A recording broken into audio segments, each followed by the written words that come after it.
Hey guys and girls, it's Nathan Birch here from B.Invested.com.au, and today I'm talking about how to find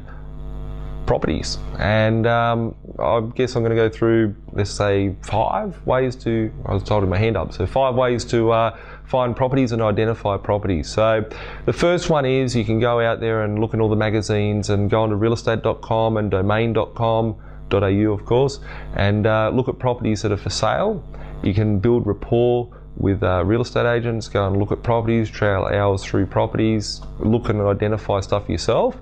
The second thing is you can go and get a bit more in depth, so understand what it is exactly that you're looking for. So I want to buy a property for $250,000 inside a metro city or whatever the case may be, and sort of hone in on those suburbs. So you can hone in on, I don't know, just for me it was Western Sydney when I first started investing. That was the only place I wanted to look at.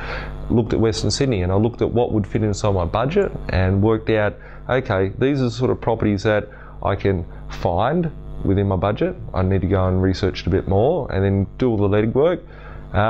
From that, once you identify an area that you want to go to, you can actually work out what is good value. What is good value on a property? So if you've got a street of houses and they're all selling for $250,000 for a unit or a house or whatever the case may be, and you find one that you can negotiate and get, obviously from watching my negotiation videos and working out how you can get the property so cheap, work out how you can purchase the property,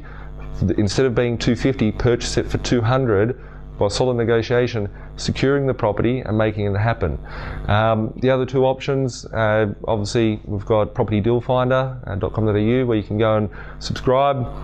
get sent properties on a day-to-day basis which may fit your criteria. Those properties are usually ones that have got a low entry price, good upside for growth, and a good cash flow to them, which you do a little bit of legwork, but we're providing you with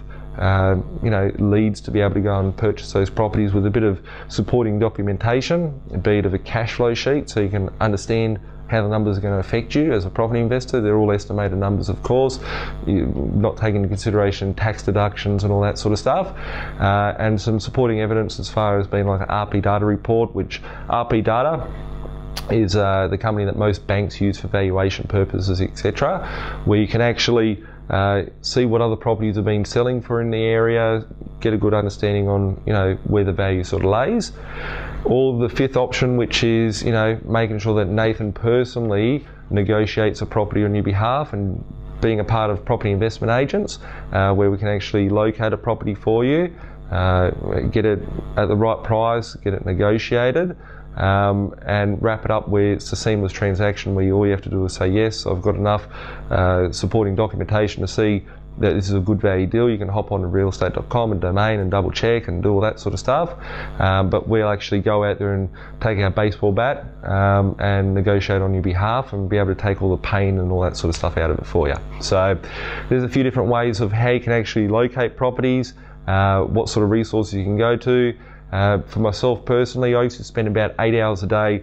trailing through magazines, walking down the streets, not on the corner of course, but walking down the streets to look at real estate offices, looking at properties, shaking hands and kissing babies with real estate agents and saying, look, what properties do you have, networking, looking on realestate.com, domain.com, and those sort of resources. I used to spend about 8 hours a day probably for about 5 years, until the point came where the real estate agent started calling me saying, Nathan, I've got this property, I've got this property, I've got this property, and it takes a while to do that, but if you want to take all the pain out of it, that's what property investment agents do. From that side of things, I think I've covered off on a few things today about how you can actually locate a property to fit in line with your goals, to purchase and add to your collection.